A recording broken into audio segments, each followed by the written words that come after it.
Anjali adalah sikap menghormat yang sudah umum dikenal dalam tradisi ajaran Buddha.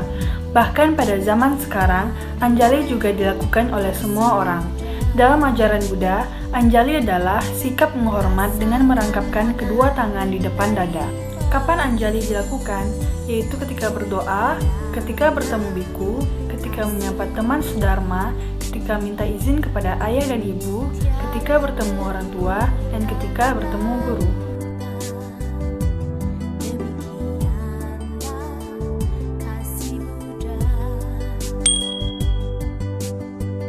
Namaskara atau namakara dalam bahasa Indonesia artinya adalah penghormatan atau persujudan.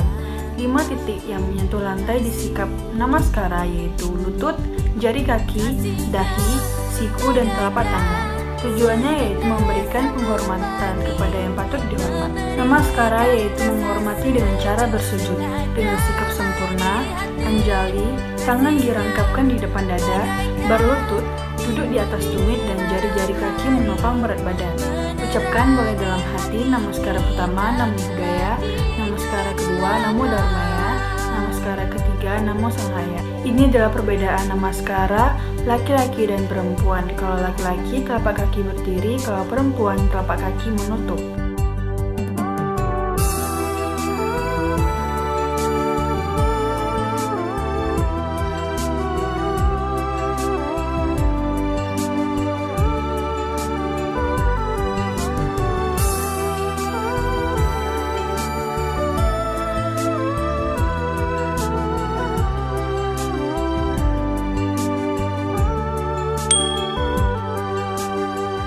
Utana adalah sikap berdiri untuk menyambut sambil anjali.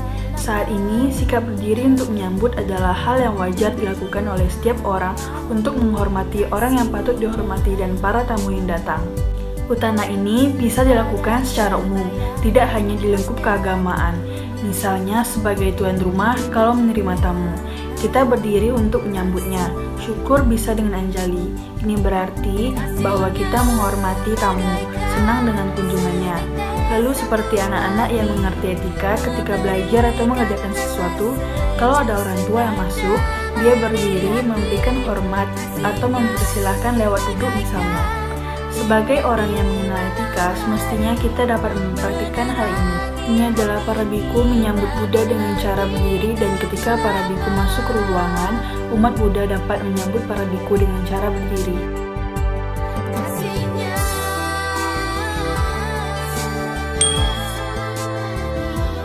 Saminchi Kama adalah sikap lainnya yang menunjukkan kerendahan hati dengan tujuan untuk menghormati orang lain. Misalnya adalah dengan bertutur kata sopan dan lemah lembut, membantu tanpa diminta. Selain itu, merawat biku yang sedang sakit juga merupakan bentuk penghormatan yang tergolong dalam Saminchi Kama. Penghormatan secara tindakan atau perbuatan yang patut dilakukan. Misalnya ada teman di wihara yang menggelar tikar atau menata kursi. Meskipun tidak diminta, kita bantu menggelar tikar atau menata kursi dan sebagainya. Itu juga suatu penghormatan untuk mendapatkan kebaikan dan kebahagiaan. Yang mendapatkan kebaikan itu bukan orang yang terhormat, tetapi orang yang menghormat. Yang dihormat tidak mendapatkan apa-apa, yang menghormat itu yang mendapatkan nilai tambah. Inilah yang perlu kita perhatikan di dalam melakukan penghormatan.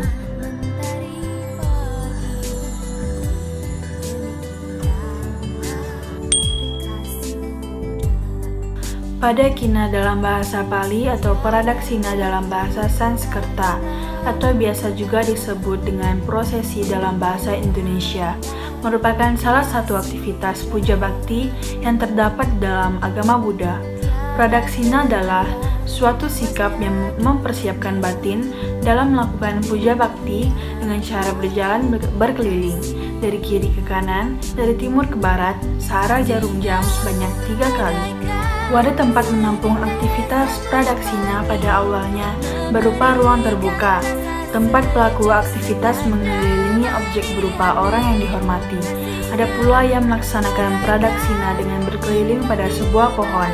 Berkembangnya arsitektur di India, khususnya arsitektur religius agama Buddha, muncul pula beberapa bangunan yang dapat menampung aktivitas pradaksina.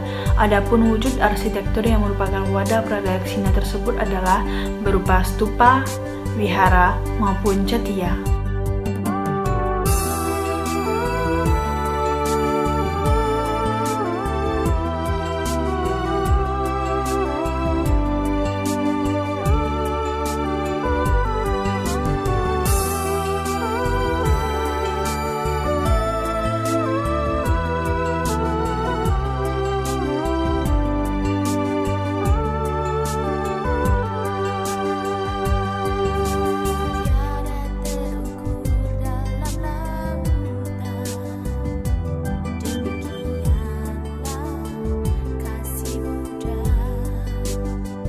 Banyak sekali manfaat yang didapatkan dengan melakukan penghormatan atau puja. Oleh karena itu, dalam melakukan penghormatan, baik penghormatan yang dilakukan di wihara ketika puja bakti, atau menghormat kepada orang yang patut dihormat, lakukanlah dengan penuh keyakinan, dengan kesungguhan hati, dan dengan sepenuh hati, dengan penuh perhatian, serta dengan pengertian yang benar. Karena dengan menghormat kepada mereka yang patut dihormati, akan membawa kebahagiaan dan merupakan manggala berkah utama bagi mereka yang menghormat. Dhamma pada 109 pada mereka yang senantiasa menghormat pada orang yang lebih tua akan bertambah 4 hal: panjang umur, kecantikan, kebahagiaan, kekuatan. Manggala Sutta, tak bergaul dengan orang yang tak bijaksana, bergaul dengan mereka yang bijaksana, menghormat mereka yang patut dihormat. Itulah berkah utama. Semoga jadilah semua berkah kebaikan, semoga semua dewa melindungi, dan dengan kekuatan semua Buddha, Dhamma, serta Sangha, semoga kesejahteraan selalu ada pada kita. Semoga semua